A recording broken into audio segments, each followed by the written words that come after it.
નમસ્કાર દર્શક મિત્રો, દિલુક સત્તા શોમાં આપણું સ્વાગત છે. બ્રિટિશ રાજવી પરિવારની સંપત્તિ અને વારસો આ વિષય ખૂબ જ રસપ્રદ અને વિશાળ રહ્યો છે. સદીઓથી આ પરિવાર તેમની ઐતિહાસિક સંપત્તિ, કિંમતી ઝવેરાત અને અમૂલ્ય કલાકૃતિઓ માટે ખૂબ જ જાણીતો રહ્યો છે.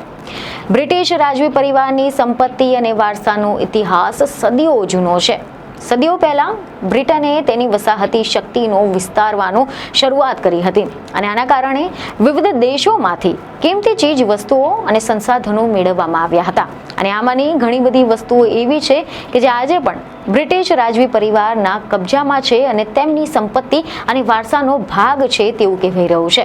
વિવિધ ભારતીય રાજાઓના અમૂલ્ય ખજાનાઓથી લઈને ઇજિપ્તના પિરામિડ અને ગ્રીસના દુર્લભ શિલ્પો સુધી વિશ્વભરમાંથી લૂંટાયેલી મોટાભાગની કિંમતી વસ્તુઓ બ્રિટિશ શાહી પરિવારના ખજાનામાં મળી આવી છે. તે બધી જ આજે બ્રિટિશ મ્યુઝિયમમાં હાજર છે. તો આજે આપણે બ્રિટિશ રાજવી પરિવારની કેટલીક સૌથી કિંમતી અને પ્રખ્યાત વસ્તુઓની ચર્ચા કરીશું કે જેમાં કોહિનૂર હીરો, રત્નજડિત ઈંડા અને પિરામિડ ખજાનાનો સમાવેશ કરવામાં આવે છે. બ્રિટિશના મ્યુઝિયમ એકમાત્ર એવું મ્યુઝિયમ નથી જે અન્ય દેશોની અમૂલ્ય વસ્તુઓ ધરાવતી હોય. શાહી પરિવાર પાસેથી પણ આવી અસંખ્ય કિંમતી વસ્તુઓ મળી આવી છે. બ્રિટિશ રાજવી પરિવાર પાસે અસંખ્ય કિંમતી ઝવેરાત અને વસ્તુઓ આવેલી છે, જેમાંથી કેટલાક તો વિશ્વ વિખ્યાત છે. આમાંથી એક છે કોહિનૂર હીરો, જે હાલ તો બ્રિટિશ રાજવી પરિવારના તાજમાં સ્થાપિત છે. આ હીરાનો લાંબો ઇતિહાસ છે અને તેને ઘણા બધા દેશોમાં ખજાનો માનવામાં આવે છે. આવી કેટલીય કિંમતી વસ્તુઓ દરેક જગ્યાએથી બ્રિટન લઈ જવામાં આવતી હતી. ઇજિપ્તથી ગ્રીસ, ભારતથી ઓસ્ટ્રેલિયા સુધી અને કેટલીક સંગ્રહાલયોમાં સમાપ્ત થઈ ગઈ હતી. પરંતુ આજે બ્રિટિશ રાજવી પરિવાર પાસે કેટલી સંપત્તિ બાકી રહી છે, તેમની પાસે કેટલા મહેલો છે, તેમજ અન્ય દેશોની કિંમતી વસ્તુઓનું શું થયું, આ વિશે આજે આપણે તમને કેટલીક જાણકારી આપવાના છે.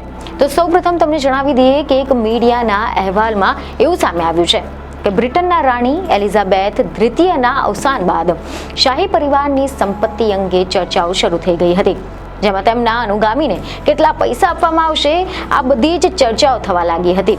ફોર્બેસે એક અંદાજ પણ આપ્યો હતો.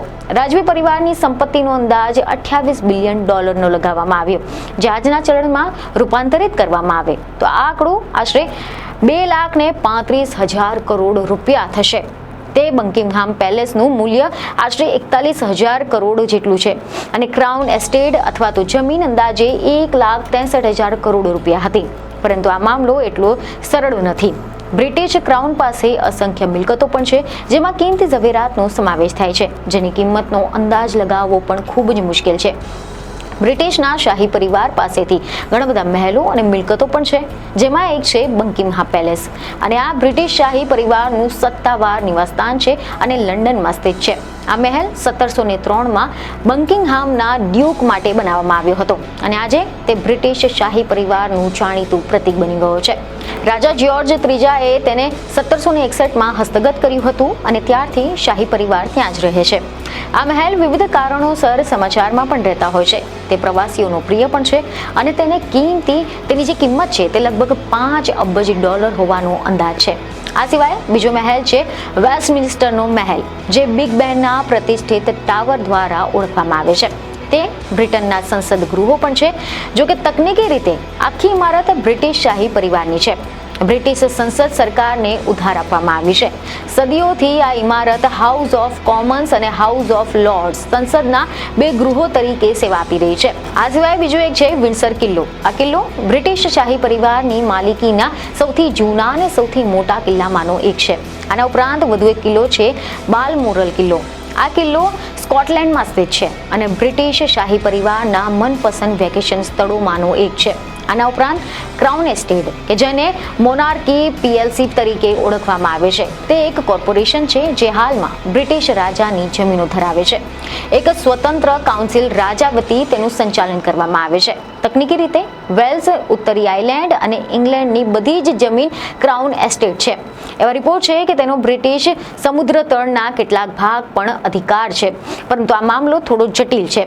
તેનો બધો જ નફો રાજાને નથી જતો, તેના બદલે તેનો બધો જ નફો સરકારને આપે છે અને આ નફાના 25% ભાગ સાર્વભૌમ ગ્રાન્ટના રૂપમાં રાજાના વિવિધ કિલ્લાઓ અને મહેલોની જાળવણી માટે આપવામાં આવે છે. આનો એક ભાગ ડચી ઓફ કોર્નવેલ્સ પણ છે કે જેની કિંમત આશરે 8 ટ્રિલિયન યુઆન એટલે કે આશરે $8 બિલિયન છે અને તે સીધા જ રાજા દ્વારા નિયંત્રિત કરવામાં આવે છે. આ જમીન દક્ષિણ પશ્ચિમ ઇંગ્લેન્ડના દરિયાકાંઠાથી આવેલ ક્રિકેટ ગ્રાઉન્ડ સુધી ફેલાયેલી છે. આવી જ બીજી એક જમીન ડચી ઓફ લેન્કેસ્ટર છે કે જેની કિંમત ડચી ઓફ કોર્નવેલ કરતાં પણ થોડીક ઓછી હોવાનું કહેવાય છે.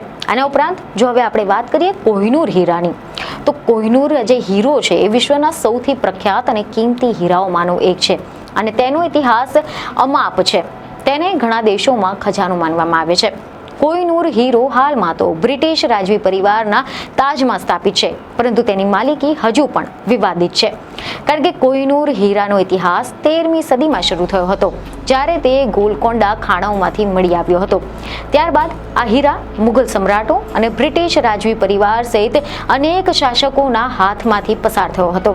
1849માં બ્રિટિશ સરકારે એક સંધિ હેઠળ પંજાબના શાસક મહારાજા દુલીપસિંહ પાસેથી કોહિનૂર હીરા મેળવ્યો હતો. તે વિશ્વના સૌથી મોટા કપાયેલા હીરાઓમાંનો એક છે. જો કે તેના મૂળ વિશે ચર્ચા છે. એક લેખિત ઐતિહાસિક રેકોર્ડ સૂચવે છે કે તે મૂળ રીતે મુઘલ સામ્રાજ્યમાં પીકોક થ્રોનના સ્થાપિત કરવામાં આવ્યો હતો, જે 1628માં શાહજહાં દ્વારા જે સોંપાયેલા સિંહાસન હતું તે કિંમતી પથ્થરોથી જડિત હતું અને તેને બનાવવામાં 7 વર્ષ લાગ્યા હતા. જો કે આ હીરો ભારતથી લંડન કેવી રીતે પહોંચ્યો તે વિશે હજુ પણ ચર્ચાઓ ચાલી રહી છે, પરંતુ તે બીજા સમય માટે છે. તેની કિંમત અંગે જો સરળ જવાબ છે તો તેનો અંદાજ લગાવવો મુશ્કેલ છે. હકીકતમાં તે વિશ્વની તે ઓળખની વસ્તુઓમાંની એક છે કે જે ઇતિહાસ અને અનેક દેશોના દાવાઓને તેને વધુ મૂલ્યવાન બનાવી દે છે. ક્યારેક તો તેની કિંમત $20,000 અબજ હોવાનું પણ કહેવાઈ રહ્યું છે. આ સિવાય તેમના ખજાનામાં કિંમતી ઈંડા પણ શામેલ છે. ફેબરગેના જે ઈંડા છે તે લાખો ડોલરમાં મૂલ્યવાન છે અને વિશ્વભરના સંગ્રહાલયો અને ખાનગી સંગ્રાહકોની જે માલિકીના છે. બ્રિટિશ શાહી પરિવાર પાસે કેટલાક ફેબરગ્રે ઈંડા પણ છે કે જે તેમની સંપત્તિ અને વારસાનો એક ભાગ છે. આ એક પણ પ્રખ્યાત રત્ન બનાવવાનો સ્ટુડિયો હતો કે જેણે એક સમય પ્રખ્યાત ફેબરગ્રે ઈંડા બનાવ્યા હતા. ઈસ્ટર તહેવાર દરમિયાન ઈંડાનું ખાસ મહત્વ હોય છે. તેમને રશિયાના ઝાર નિકોલસ બીજા દ્વારા સોંપવામાં આવ્યા હતા. તેમના સર્જક પીટર કાર્લ ફેબરગ્રે હતા અને આ ઈંડા અત્યંત મૂલ્યવાન માનવામાં આવે છે. શાહી પરિવાર સાથેથી સંકળાયેલી અન્ય વસ્તુઓ પણ છે કે જેની કિંમતનો અંદાજ લગાવવો પણ મુશ્કેલ છે, જેમ કે બ્લેક પ્રિન્સની રૂબી, એક ખૂબ જ મોટા લાંબા રંગના રત્નથી બનેલો તાજ. ત્યાં ઘણા અન્ય કિંમતી કપાયેલા રત્નો પણ છે, પરંતુ તેની કિંમતનો અંદાજ લગાવવો પણ ખૂબ જ મુશ્કેલ છે. અને આના ઉપરાંત પુષ્કળ પ્રમાણમાં સોનું અને ચાંદી પણ છે, કિંમતી વસ્ત્રો છે. તેમની પાસે અસંખ્ય પ્રખ્યાત ચિત્રો પણ છે, જેમાં પ્રખ્યાત ચિત્રકાર લિયોનાર્ડો દા વિન્સીના સેંકડો ચિત્રોનો સમાવેશ થાય છે. એવા સમાચાર છે કે શાહી પરિવાર પાસે ઘણા બધા તાજ, ઉદ્યાનો અને મહેલો પર વ્યક્તિગત અધિકાર પણ છે. શાહી પરિવારને કોઈ વારસાગત કર પણ ચૂકવવાની જરૂર નથી, એટલે કે તેમને કર મુક્તિ મળે છે. આના ઉપરાંત બ્રિટિશ મ્યુઝિયમ વિવિધ દેશોની કલાકૃતિઓનું પણ ઘર છે. જો કે હવે સીધી રીતે શાહી પરિવારની માલિકીનું નથી. સંગ્રહાલયમાં લાવવામાં આવેલી કલાકૃતિઓ ચોક્કસપણે એક સમય શાહી પરિવાર તરફથી ભેટમાં આપવામાં આવી હતી. આના ઉપરાંત બ્રિટિશ શાહી પરિવાર પાસે પિરામિડમાંથી મળેલી કેટલીક કિંમતી વસ્તુઓ છે કે જે તેમની સંપત્તિ અને વારસાનો એક ભાગ છે. આમાંની કેટલીક વસ્તુઓ બ્રિટિશ મ્યુઝિયમમાં પ્રદર્શિત કરવામાં આવી છે કે જ્યાં તેઓ વિશ્વભરના પ્રવાસીઓને આકર્ષે છે. આ the treasure of the pyramid ઇજિપ્તના પ્રાચીન વારસાનો એક ભાગ છે. પિરામિડમાં રાજાઓની મમ્મી અને તેમના રહેલી કિંમતી વસ્તુઓ પણ હતી અને આ વસ્તુઓમાં ઘરેણાં, શિલ્પો અને સોના તેમજ કિંમતી પથ્થરોથી બનેલી અન્ય વસ્તુઓ પણ સમાવેશ કરવામાં આવે છે. અને આ રીતે આજે બ્રિટિશ શાહી પરિવાર તેમની સંપત્તિ અને વારસા માટે વિશ્વભરમાં જાણીતો બન્યો છે. તેમની સંપત્તિ, કિંમતી ઘરેણાં અને અમૂલ્ય કલાકૃતિઓ વિશ્વભરના પ્રવાસીઓને આકર્ષે છે અને તેમની સંપત્તિ અને વારસાને વધુ વધારતા હોય છે. આમ બ્રિટિશ શાહી પરિવારની સંપત્તિ અને વારસો એક અદ્ભુત અને વિશાળ વિષય બની ગયો છે. તેમની સંપત્તિ, કિંમતી ઘરેણાં, અમૂલ્ય કલાકૃતિઓ વિશ્વભરમાં પ્રખ્યાત બની ગઈ છે. કોહિનૂર હીરા, રત્નજડિત ઈંડા અને પિરામિડ ખજાના બ્રિટિશ શાહી પરિવારની સંપત્તિ અને વારસાનો ભાગ બની ગયો છે અને વિશ્વભરના પ્રવાસીઓને આકર્ષે છે. તો આશા છે કે અમારા દ્વારા આપવામાં આવેલી આ માહિતી તમને મહત્વની લાગી હશે, જેથી અમારા વિડીયોને લાઇક અને શેર જરૂરથી કરજો. બીજને ખબરો સાથે ફરી મળીશું. ધન્યવાદ.